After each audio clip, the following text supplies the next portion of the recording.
सत्ता में आज सबसे पहले कुंजी का केंद्र है बाबा बागेश्वर, जो इस वक्त बिहार में है। और जब से वो बिहार में है, वहां का राजनीतिक तापमान नेताओं के बयानों में महसूस किया जा रहा है। पर इस पर पंडित धीरेन्द्र कृष्ण शास्त्री ने अपने मंच से कट्टर हिंदू वाली जो कथा सुनाई है, उससे कई लोगों की बेचैनी थोड़ी बढ़ी हुई है। और सवाल अब ये उठ रहा है कि बाबा बागेश्वर को आखिर कट्टर हिंदू क्यों चाहिए। अब तक आपने ये तो कई बार सुना होगा कि कई कट्टरपंथी और देश के दुश्मन कैसे ग़ज़वा-ए हिंद वाला सपना देख रहे हैं, लेकिन बागेश्वर सरकार ने बिहार से अपना भी एक सपना सुनाया है। तो कट्टरपंथियों के ग़ज़वा-ए हिंद पर भारी है और इसका नाम है भगवा-ए हिंद। और आज इसी बागेश्वर ड्रीम्स पर हमने सत्ता की कुंजी तैयार की है, जिसमें गर्मी की मात्रा थोड़ी ज्यादा है। दरअसल बागेश्वर धाम के पीठाधीश्वर पंडित धीरेन्द्र कृष्ण शास्त्री 5 दिनों के बिहार दौरे पर हैं, जहां वो गोपालगंज में हनुमंत कथा सुना रहे हैं। लेकिन इस कथा में आध्यात्म के संदेश से ज्यादा सनातन वाला संदेश है और इसी पर बड़ा कलेश है। सबसे पहले बागेश्वर सरकार के कट्टर हिंदू वाले ड्रीम्स की बड़ी बातें सुनिए। उन्होंने कहा, हिंदू राष्ट्र से पहले जरूरी है हिंदू राज्य, हिंदू राष्ट्र से पहले हिंदू जिला, हिंदू गांव बनना चाहिए। इसके लिए हिंदू परिवारों में कट्टरता लानी पड़ेगी, खुद को कट्टर हिंदू बनाना पड़ेगा। इसीलिए हिंदू खुद भी जागें और दूसरों को भी जगाएं, क्योंकि तभी धीरे धीरे कारवां जुड़ेगा और चेन बनेगी। वर्तमान समय शांति नहीं बल्कि क्रांति का है, और वो ये चाहते हैं कि देश भगवा-ए हिंद देखे, ना कि ग़ज़वा-ए हिंद। पहली बात तो भारत को हिंदू राष्ट्र बनाने के पहले हमें हिंदू राज्यों को बनाना पड़ेगा। हिंदू राज्यों को बनाने के पहले हमें हिंदू जिले बनाने पड़ेंगे। हिंदू जिलों को घोषित करने के पहले हमें हिंदू गांव बनाने पड़ेंगे। हिंदू गांवों को बनाने के पहले हमें हिंदू समाज बनाना पड़ेगा। हिंदू समाज बनाने के पहले हिंदू परिवारों में कट्टरता लानी पड़ेगी। हिंदू परिवारों में कट्टरता लाने के पहले खुद को हिंदू कट्टर बनना पड़ेगा, और ये भारत के प्रत्येक नागरिक को दायित्व निभाना पड़ेगा। फिर क्या दृष्टिकोण? खुद जागो, दूसरों को जगाओ। एक बहुत पुरानी कहावत है, चैन खड़ी करो, एक दूसरे से लिंक खड़ी करो। आप अपनी टीम बनाओ, उसके साथ में 10-50 लोगों को तैयार करो, अपने मित्रों से टीम बनवाओ, उनके साथ 10-50 लोग तैयार करो। धीरे धीरे कारवां जुड़ेगा, एक नई क्रांति खड़ी होगी। क्योंकि वर्तमान समय शांति का नहीं है, वर्तमान समय क्रांति का है। तो दृष्टिकोण यही रखना है कि हम जगें, दूसरों को जगाएं, हम अलर्ट रहें, दूसरों से सावधानी रखें।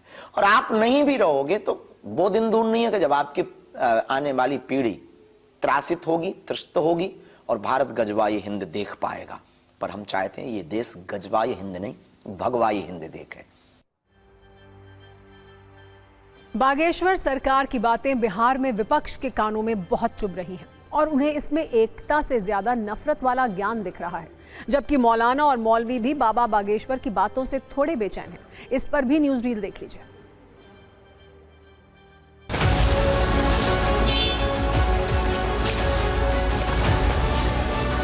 बागेश्वर धाम के बाबा धीरेन्द्र शास्त्री जी ने जो हिंदू राष्ट्र का बेड़ा उठाया है, वो उनका सपना ही रहेगा। उस ख्वाब शर्मिंदा ताबीर कभी भी नहीं हो सकता, और भविष्य में 500 साल तक भी उनका सपना पूरा होने वाला नहीं है। हिंदू राष्ट्र की आवाज उठा रहा है और कट्टर हिंदू बनने की बात कर रहा है, तो इस धीरेन्द्र शास्त्री पर कार्रवाई नहीं हो रही है और इससे लाभ लिया जा रहा है। हिंदुओं को एक तुष्टीकरण किया जा रहा है। ऐसे कट्टरवादी आदमी के ऊपर कार्रवाई होनी चाहिए।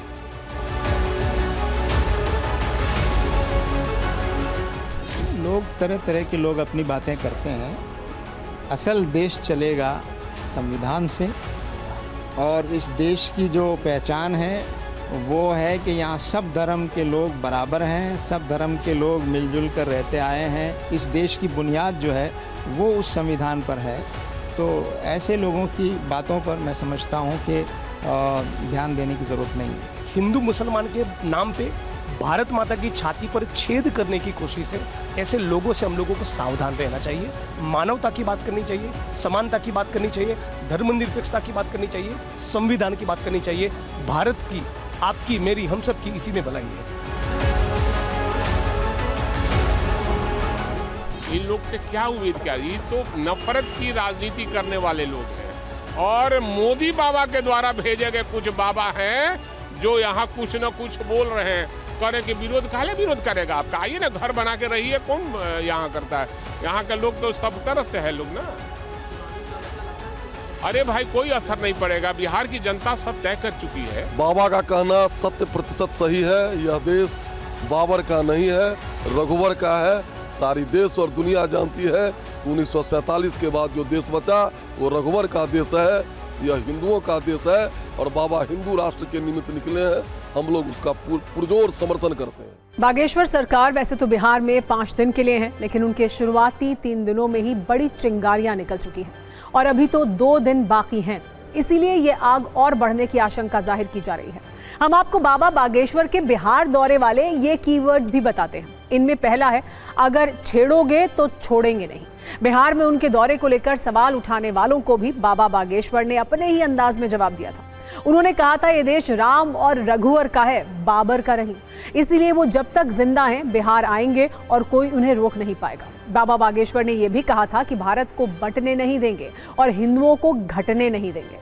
हम आपको बाबा बागेश्वर के इस दौरे की एक फ्लैशबैक रील भी आइए दिखाते हैं।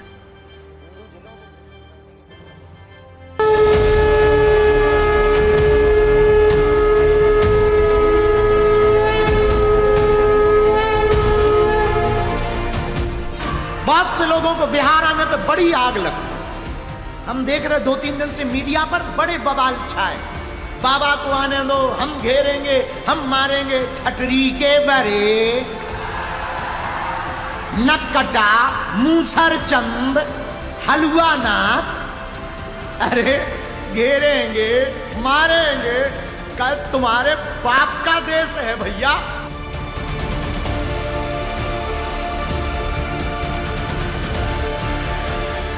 छेड़ोगे हम छोड़ेंगे नहीं।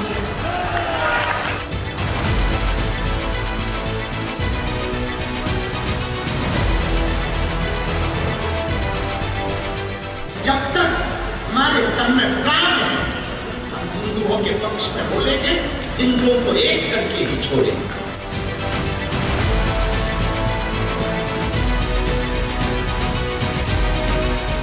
भारत माता के ऑलरेडी बहुत टुकड़े हो गए, अब भारत को हम बंटने नहीं देंगे, अब हम हिंदुओं को घटने नहीं देंगे।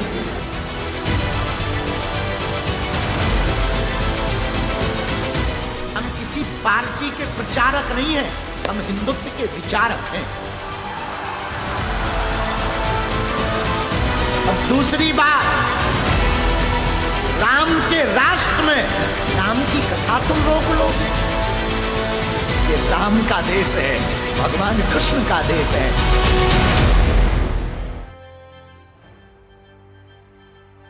वैसे बिहार चुनावी ऋतु में प्रवेश कर चुका है, वहां इसी वर्ष विधानसभा के चुनाव होने हैं, इसीलिए विपक्ष ये आरोप लगा रहा है कि बाबाओं के जरिए बीजेपी बिहार में धर्म क्लेश शुरू करना चाहती है। और इस क्लेश का केंद्र 3 चेहरे हैं, जिनमें पहला नाम खुद बागेश्वर सरकार का है, जिनके कट्टर हिंदू वाले ड्रीम्स का ट्रेलर हम आपको दिखा चुके हैं।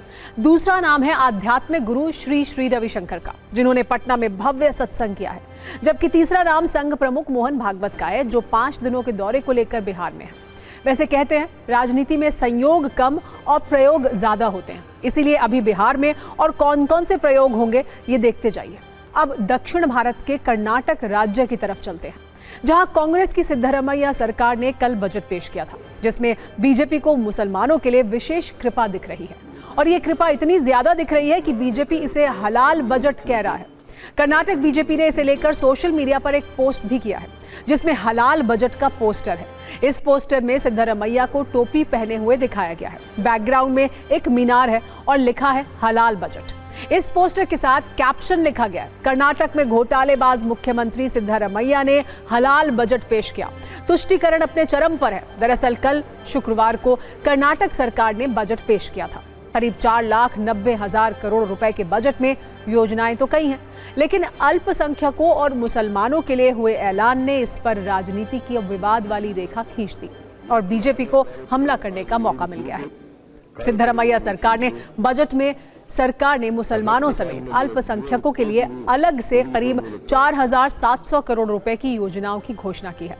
वक्फ संपत्तियों और कब्रिस्तान की सुरक्षा के लिए 150 करोड़ रुपए, उर्दू स्कूलों के लिए 100 करोड़ रुपए, मुस्लिम बाहुल इलाकों में ITI कॉलेज खोले जाएंगे, मुस्लिम छात्रों को फीस में 50% छूट मिलेगी, बेंगलुरु में हज भवन का विस्तार होगा। इसके अलावा मस्जिद के इमाम को 6,000 रुपए मासिक भत्ता, मुसलमानों को विवाह के लिए 50,000 रुपए मिलेंगे।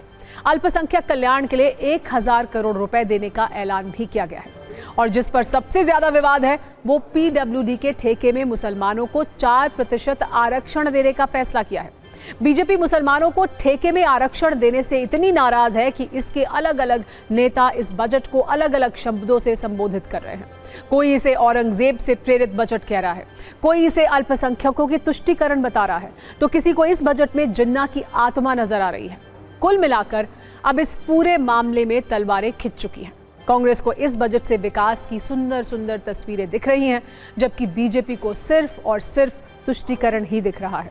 कर्नाटक बीजेपी के अध्यक्ष BY विजयेंद्र का कहना है कि बजट से सिर्फ मुसलमानों को मदद मिलेगी, इससे हिंदुओं का भला नहीं होने वाला है। जबकि कर्नाटक के उप मुख्यमंत्री DK शिवकुमार का कहना है कि केंद्रीय बजट में कर्नाटक को कुछ नहीं दिया गया, उन्हें जो करना है करने दें। कुल मिलाकर दोनों तरफ तीखे बयानों के तीर चल रहे हैं। बजट के बेहतर और बेकार बताने की ईमानदार कोशिश हो रही है। एक बार सुनिए बजट पर किसने क्या कहा है।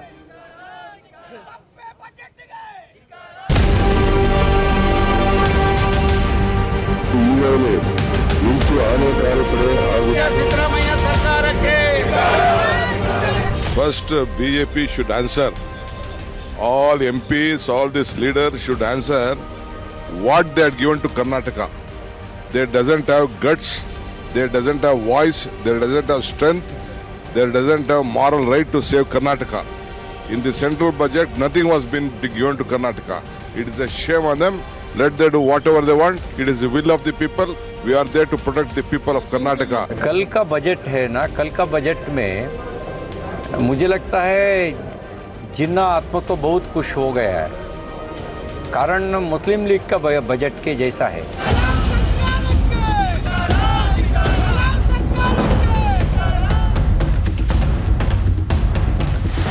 If you can hear in the budget speeches, that is Muslim and minority, Muslim and minority. At least 100 times, more than 100 times, they have used the name of the Muslim community. BJP is color blind. They should understand that Siddaramaiah ji has created history by presenting a 4 lakh crore outlay budget. Out of the 4 lakh crore, only 5,000 crore is given to the minorities. And minorities constitute 15% of the state population. And we are also contributors to the state revenue. And 15% of population is contributing to the state revenue, and we are getting not even 1%. ये कहीं ना कहीं संवैधानिक सोच जो है और संविधान के तहत जो काम होना चाहिए उसके विपरीत दिखता है, और मुझे लगता है इसमें से तुष्टीकरण की राजनीति स्पष्ट दिखती है। समाज में कहीं ना कहीं एक डिवीजन करने के सोच से ये बजट प्रस्तुत किया गया। The budget presented by Siddaramaiah is only going to help minority, that is Muslims. This budget is not going to help Hindus. It is only going to help the Muslims. Because the way as presented budget, we are wondering as if this budget could have probably been presented in Pakistan or any other country, Muslim country. Congress मुस्लिम तुष्टीकरण के तीखे तीर झेल रही है, लेकिन all India इमाम association के मौलाना साजिद रशीदी कर्नाटक सरकार से खुश नहीं है। उनका कहना है कि कर्नाटक सरकार ने इमामों को 6,000 रुपए वेतन देने का ऐलान किया है, लेकिन 5 से 6,000 में होता ही क्या है। दिल्ली की तरह कम से कम 18,000 रुपए वेतन देना चाहिए था। 5,000 6,000 में आज के जमाने में होता क्या है? ये तुष्टीकरण है कि आपने एक लॉलीपॉप दे दिया 5-6 हज़ार का, और आप कह रहे हैं कि साहब हमने तो बहुत बड़ा काम कर दिया मुसलमानों के लिए, हिंदू गुरुओं के लिए। इसी को दिल्ली के तरफ 18,000 कीजिए ना। दिल्ली में यही वेतन 18,000 मिलता है, तो आप 18,000 कीजिए तो माने, कुछ आंसू तो पूछे किसी के। आप सिर्फ 6,000 रुपए देकर 6,000 रुपए में सुबह का नाश्ता नहीं होता महीने का। आप जो है पूरा उनका वेतन की बात करते हैं कि हमने बढ़ा दिया, और बड़ा तीर मार दिया आपने। कर्नाटक में सिद्धरामैया सरकार के बजट ने राजनीतिक टेम्परेचर बढ़ा दिया है। कांग्रेस इसे सामाजिक न्याय का दस्तावेज बता रही है तो बीजेपी को इसमें हलाल का तड़का दिख रहा है। बीजेपी का आरोप है कि कांग्रेस अपने वोट बैंक को तुष्टीकरण करने में व्यस्त है, तो कांग्रेस कह रही है कि बीजेपी को हर योजना में मुस्लिम एंगल खोजने की आदत पड़ गई है। इन दोनों के बीच में बेचारी जनता है जो बस महंगाई और बेरोजगारी के हलाल होते सपनों को आंखें खोलकर देख रही है। अमेरिका में डोनाल्ड ट्रंप की सत्ता की, जहां इस वक्त जबरदस्त क्लेश है। ट्रंप कैबिनेट का ये क्लेश दुनिया भर में ट्रेंड कर रहा है। ट्रंप के चहेते इलॉन मस्क से नाराज मंत्रियों का संयम अब जवाब देने लगा है। बात अब सिर्फ नाराजगी तक नहीं है, लड़ाई तक पहुंच गई है। ट्रंप सरकार की कैबिनेट मीटिंग में मंत्री काम की चर्चा कम कर रहे हैं, उनका पूरा जोर एक दूसरे को नीचा दिखाने पर है। डॉज चीफ इलॉन मस्क और विदेश मंत्री मार्को रूबियो अब एक दूसरे से भिड़ गए हैं। अमेरिकी मीडिया के मुताबिक दोनों ने एक दूसरे को खूब सुनाया। इस लड़ाई के पीछे की वजह है अमेरिका का छटनी युद्ध। कर्मचारियों की छटनी के मुद्दे पर इलॉन मस्क और रूबियो की लड़ाई की इनसाइड डिटेल भी सामने आई है, जिसमें देखकर यह साफ हो जाएगा कि ट्रंप की टीम में इस वक्त कितनी टेंशन है। अमेरिकी मीडिया के मुताबिक कैबिनेट बैठक में इलॉन मस्क ने विदेश मंत्री मार्को रूबियो से नाराजगी जताई। मस्क ने ट्रंप के सामने कहा कि विदेश मंत्री मेरी बात नहीं सुन रहे हैं, जिस पर मार्को रूबियो ने तल्ख लहजे में मस्क से पूछ लिया कि आप किस बारे में बात कर रहे हैं, ये साफ साफ बताइए। फिर क्या था, मस्क का गुस्सा बढ़ता ही चला गया। ये कहा कि आपने मेरे कहने के बाद भी अपने विभाग से कर्मचारियों की छटनी नहीं की। मस्क के हर आरोप का रूबियो ने भी पूरे रौब के साथ जवाब दिया। ये कहा कि 1500 कर्मचारियों ने वक्त से पहले रिटायरमेंट ले लिया है, तो क्या इसे छटनी की तरह नहीं माना जाएगा। जब इलॉन मस्क और विदेश मंत्री मार्को रूबियो लड़ रहे थे तो राष्ट्रपति डोनाल्ड ट्रंप एक तरफ बैठकर सब कुछ देख रहे थे। बात बढ़ती देख ट्रंप ने दोनों को आराम से बात करने को कहा, लेकिन ट्रंप की इस बात का भी दोनों पर कोई खास असर नहीं पड़ा। मस्क ने फिर पूछा, आप अपने स्टाफ में कमी क्यों नहीं कर रहे, जिस पर विदेश मंत्री मार्को रूबियो ने मस्क पर कटाक्ष किया। उन्होंने पूछा, क्या आप रिटायरमेंट ले चुके लोगों को भी फिर से नौकरी से निकालना चाहते हैं, जिस पर मस्क तिलमिला गए। उन्होंने कहा, मिस्टर रूबियो आप रहने दीजिए, आप सिर्फ टीवी पर ही अच्छे लगते हैं, आपसे कुछ काम नहीं होगा। इसका जवाब भी मस्क को तुरंत मिला। रूबियो ने कहा, आप भी तो बस लोगों को नौकरी से निकालकर काम करने का दिखावा कर रहे हैं। ऐसी चर्चा है कि जब बात हद से आगे बढ़ गई तो ट्रंप ने विदेश मंत्री रूबियो का पक्ष लिया।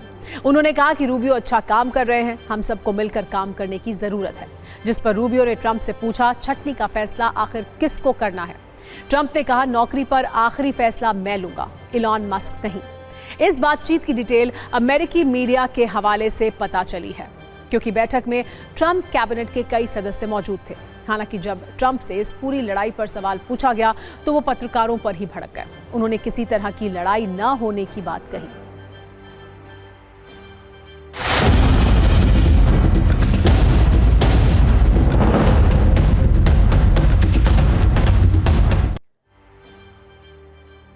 ट्रंप कितना भी छिपाने की कोशिश करें, लेकिन इस बैठक के बाद ट्रंप कैबिनेट का छटनी युद्ध सार्वजनिक हो चुका है। नाराजगी की खबरें तो कई दिन से चल रही थी। खबर है कि टीम ट्रंप के कई सदस्य इलॉन मस्क से नाराज हैं। इसी वजह से इमरजेंसी में कैबिनेट की ये बैठक बुलाई गई थी। मीटिंग की घोषणा सिर्फ एक दिन पहले ही की गई थी। वित्त मंत्री स्कॉट बेसेंट इस बैठक में शामिल नहीं हुए थे। बताया जा रहा है कि वो भी इलॉन मस्क से नाराज चल रहे हैं। इस तरह इलॉन मस्क से परेशान और नाराज लोगों की लिस्ट लंबी ही होती जा रही है, जिससे डोनाल्ड ट्रंप की टेंशन अब बढ़ रही है। मस्क की टीम ने United states agency for international development को बंद कर दिया, जो विदेश विभाग के अधीन काम करती थी। इसके लिए मस्क ने विदेश मंत्री रूबियो से पूछा तक नहीं। मस्क और रूबियो की लड़ाई तब से ही चल रही है। मस्क के ऐसे ही तेवर और दखल से वित्त मंत्री स्कॉट बेसेंट भी नाराज बताए जा रहे हैं। इतना ही नहीं, भारतीय मूल के FBI चीफ काश पटेल की भी इलॉन मस्क से अनबन की खबरें हैं। चर्चा है कि काश पटेल अपने कर्मचारियों को मस्क की बात न मानने का ऑर्डर दे चुके हैं।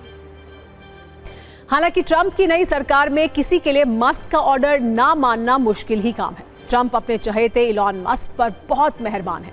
ट्रंप ने इलॉन मस्क के लिए एक नया विभाग बनाया है, जिसे डॉज यानी डिपार्टमेंट ऑफ गवर्नमेंट एफिशिएंसी कहा गया है। इसका काम अमेरिकी सरकार के खर्चों में कमी करना है। इसके लिए मस्क को सरकारी कर्मचारियों की छटनी का काम सौंपा गया है। सरकारी विभागों में होने वाली नई नियुक्तियों पर भी मस्क का ही कंट्रोल है। ट्रंप के राज में मस्क को इतनी खुली छूट है कि उनके आदेश को हर सरकारी एजेंसी के लिए मानना जरूरी है। इसके लिए ट्रंप ने बाकायदा एक स्पेशल एग्जीक्यूटिव ऑर्डर साइन किया है। डोनाल्ड ट्रंप कई मौकों पर मस्क की तारीफ कर चुके हैं। हद तो तब हो गई जब उन्होंने मस्क को लेकर अपने ही मंत्रियों और अधिकारियों को खुली धमकी दे दी। ट्रंप ने सीधा कहा, जिस किसी को मस्क पसंद नहीं है हम उसे ही बाहर कर देंगे। वैसे ट्रंप अपनी सत्ता की गाड़ी जिस तरह चला रहे हैं उसमें इस तरह की दुर्घटनाएं होनी ही थी। ट्रंप का ना अपनी बातों पर कंट्रोल है ना अपने फैसलों पर। वो एक के बाद एक यू टर्न ले रहे हैं। ऐसे में इस कैबिनेट क्लेश के बाद उन्हें अपनी आंखें खोल लेनी चाहिए। भविष्य में ज्यादा गंभीरता और विचार विमर्श के बाद अपने फैसले लेने चाहिए। चलिए अब राजनीतिक सत्ता की बात करते हैं, जिसका राजनीतिक एपिसेंटर आज गुजरात है। प्रधानमंत्री नरेंद्र मोदी 2 दिनों से गुजरात में। यहाँ उनके कई कार्यक्रम थे जो सीधे राजनीतिक तो नहीं थे, लेकिन इसका असर राजनीति पर दूर तक पड़ सकता है। सिर्फ मोदी ही नहीं, राहुल गांधी भी 2 दिनों से गुजरात में थे। कांग्रेस की कई बैठकों और कार्यक्रमों में उन्होंने हिस्सा लिया और कुछ ऐसी बातें कही जो गुजरात कांग्रेस में भूकंप ला सकती हैं। इन दोनों नेताओं के अलावा गृह मंत्री अमित शाह भी आज गुजरात में ही हैं। उन्होंने पत्नी के साथ सोमनाथ मंदिर में पूजा की है। ऐसे समझ लीजिए कि देश के 3 सबसे बड़े नेता आज गुजरात में थे, जिसमें 2 नेताओं के तो सार्वजनिक कार्यक्रम थे, जबकि अमित शाह ने कहीं भाषण नहीं दिया। इसीलिए सत्ता की इस कुंजी में प्रधानमंत्री मोदी और राहुल गांधी पर हम ज्यादा फोकस करेंगे। वैसे तो गुजरात विधानसभा चुनाव में 2 वर्षों से ज्यादा समय है, लेकिन इसका क्या महत्व है उसे ऐसे समझिए कि पीएम मोदी 1 हफ्ते में दूसरी बार गुजरात में है और राहुल गांधी 1 दिन की नहीं बल्कि 2 दिनों की गुजरात यात्रा पर है। पीएम नरेंद्र मोदी के कार्यक्रमों की बात करें तो उन्होंने आज लखपति दीदियों से संवाद किया, लेकिन राजनीतिक स्कोर राहुल गांधी ने किया।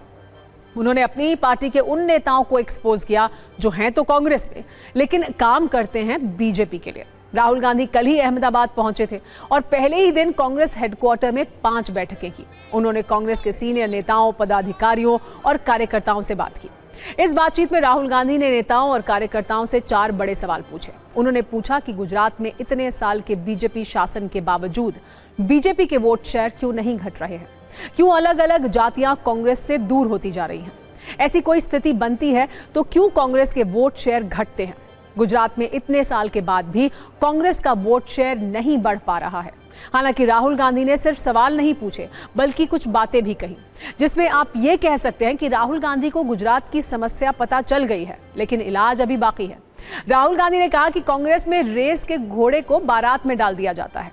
हमारे दिमाग में है कि कांग्रेस पार्टी में दम नहीं है। कांग्रेस में बब्बर शेर हैं, लेकिन उनके पीछे चेन लगी हुई है। ऐसा लग रहा है कि कांग्रेस गुजरात को रास्ता दिखाने में असमर्थ है। इसे बदलना होगा। एक बार सुनिए राहुल गांधी ने गुजरात में क्या क्या कहा।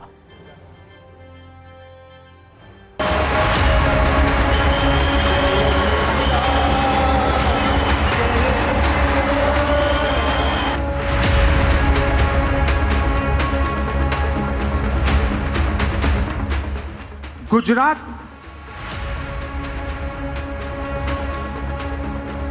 फंसा हुआ है।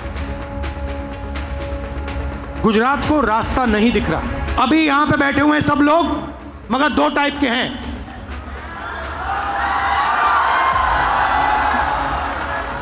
एक है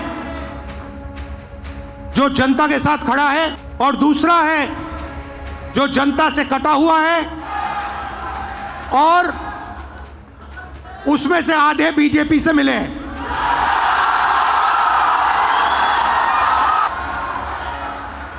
कांग्रेस पार्टी में नेताओं की कमी नहीं है, बब्बर शेर हैं, मगर पीछे से चेन लगी हुई है और बब्बर शेर बंधे हुए हैं सब। 2 तरीके के घोड़े होते हैं, एक होता है रेस का, एक होता है शादी का।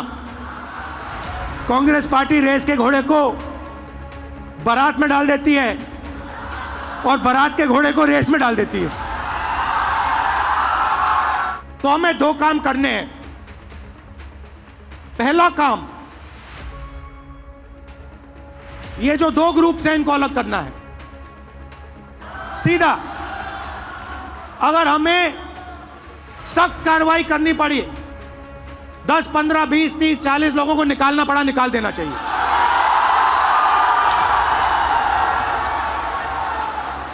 हमारे जो डिस्ट्रिक्ट प्रेसिडेंट्स हैं, जो हमारे लीडर हैं, अगर उनका यहां हाथ ऐसे कटे तो उसमें से कांग्रेस का खून निकलना चाहिए। विपक्ष के पास गुजरात में 40% वोट है। छोटा विपक्ष नहीं है, यह नहीं है कि 5% वोट है, मतलब 2 में से 1 हमारा, 1 उनका। मगर हमारी माइंड में है कि भैया कांग्रेस पार्टी के पास दम नहीं। अगर हमारा वोट 5% बढ़ जाए, बात वहीं खत्म हो जाएगी। सत्ता में आगे बढ़ते हैं। आज अंतर्राष्ट्रीय महिला दिवस के अवसर पर पीएम मोदी ने देश को महिला शक्ति से परिचय कराया। गुजरात के नवसारी में महिलाओं के साथ संवाद किया, देश को संदेश दिया। महिला सशक्तिकरण, महिला अधिकार, देश में हर क्षेत्र में महिलाओं की भूमिका पर बात की। खुली जीप में हेलीपैड से करीब 700 मीटर का रोड शो करते हुए कार्यक्रम स्थल पर पहुंचे पीएम मोदी ने 1.5 लाख लखपति दीदियों से बात की। महिलाओं को 450 करोड़ रुपए की वित्तीय सहायता वितरित की। महिला दिवस पर नारी शक्ति का अभिनंदन किया। आज पीएम मोदी ने नारी शक्ति वाले संदेश की तस्वीर उस वक्त देखने को मिली जब पीएम मोदी की सुरक्षा की जिम्मेदारी महिलाएं संभाल रही थी। महिला पुलिसकर्मियों का सिक्योरिटी कवर पीएम के इस मेगा इवेंट की विशेष बात रही। पीएम की सुरक्षा में केवल महिला पुलिसकर्मियों का सिक्योरिटी कवर तैनात किया गया था। महिला दिवस के अवसर पर पीएम मोदी की सुरक्षा में 2165 महिला कांस्टेबल, 187 महिला इंस्पेक्टर, 61 महिला सब इंस्पेक्टर और 19 महिला डीएसपी, इसके अलावा 1 महिला आईजी और 1 महिला एडीजी तैनात की गई थी।